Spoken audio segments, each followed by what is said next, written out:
আজ শনিবার 10 মে 2025 তারিখে উপদেষ্টা পরিষদের এক বিশেষ সভা অনুষ্ঠিত হয়।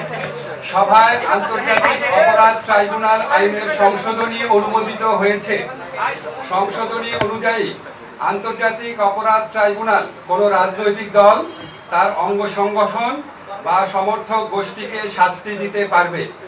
উপদেষ্টা পরিষদের বৈঠকে আন্তর্জাতিক অপরাধ ট্রাইব্যুনালে বাংলাদেশের আওয়ামী লীগ ও তার নেতাদের বিচার কার্য সম্পন্ন না হওয়া পর্যন্ত দেশের নিরাপত্তা ও সার্বভৌমত্ব রক্ষা, জুলাই আন্দোলনের নেতাকর্মীদের নিরাপত্তা এবং আন্তর্জাতিক অপরাধ ট্রাইব্যুনালের বাদী ও সাক্ষীদের সুরক্ষার জন্য সন্ত্রাস বিরোধী আইনের অধীনে সাইবার স্পেস সহ আওয়ামী লীগের যাবতীয় কার্যক্রম নিষিদ্ধ করার সিদ্ধান্ত গ্রহণ করা হয়েছে।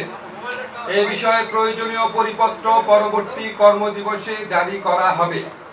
এর পাশাপাশি আজকের উপদেষ্টা পরিষদের বৈঠকে জুলাই ঘোষণাপত্র আগামী 30 কার্যদিবসের মধ্যে চূড়ান্ত করে প্রকাশ করার সিদ্ধান্ত গৃহীত হয়েছে। ধন্যবাদ।